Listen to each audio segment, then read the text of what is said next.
L'émergence de l'économie circulaire, rien ne se perd, tout se transforme, a vocation à rendre obsolète le système linéaire, extraire, produire, consommer, jeter, pour créer un cercle vertueux dans lequel l'idée même de déchet disparaît. On en est encore loin, malheureusement. Regardons la production de déchets dans le monde. 3 milliards de tonnes par an, un chiffre qui devrait connaître un développement exponentiel si les grandes messes pour l'environnement ne produisent pas les effets escomptés.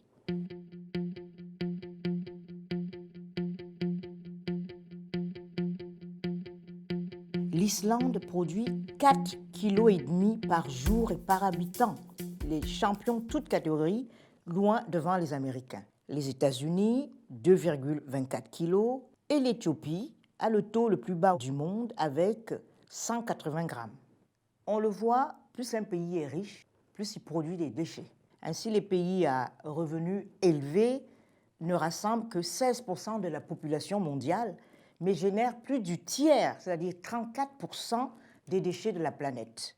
Et d'après la Banque mondiale, si rien ne change, nous croulerons sous nos immondices. Voyez ce que nous en dit Caroline Bourget. Affolant. Notre planète croulera de 70% de déchets en plus d'ici 30 ans. C'est le cri d'alarme lancé par la Banque mondiale dans son dernier rapport. Une hausse qui se traduira en grande partie dans les pays les plus pauvres, où les déchets sont pour l'instant mal et peu pris en charge et causent de nombreuses pollutions. Parmi les produits les plus polluants, il y a les métaux et tous les composants qui entrent dans la constitution des objets électroniques qui alimentent un immense marché informel. Les vendeurs étant le plus souvent des enfants ou des jeunes adolescents. Prenons également le cas des matières plastiques.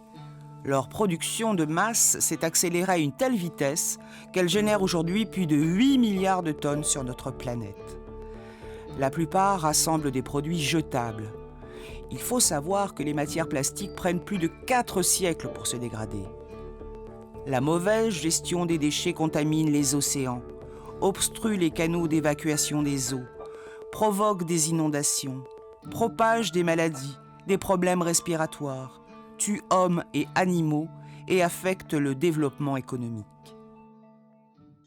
Partant de ce constat global, penchons-nous sur le cas spécifique du continent africain.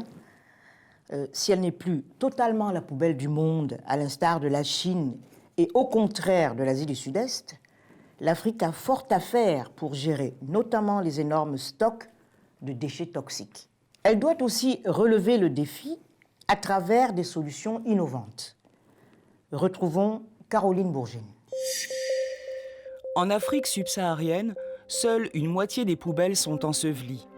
Plus de 40% gisent dans des dépotoirs et à peine 2% sont incinérés. Mais les déchets nucléaires et radioactifs sont évidemment les plus dangereux. Le continent africain est considéré comme le continent poubelle par des industriels qui exportent des déchets hautement toxiques. Ironie de l'histoire, par exemple, le tsunami de 2004 a révélé au grand jour des centaines de fûts toxiques refluant sur les côtes du Mozambique et de la Somalie. Les traités internationaux existent cependant pour limiter l'importation et l'élimination des déchets dangereux. La Convention de Bâle, la Convention de Bamako stipule que l'importation des déchets dangereux en Afrique est un crime contre l'humanité. Les ONG comme le Comité pour la dette du tiers-monde évoluent à 120 000 tonnes les déchets stockés en Afrique depuis 2002.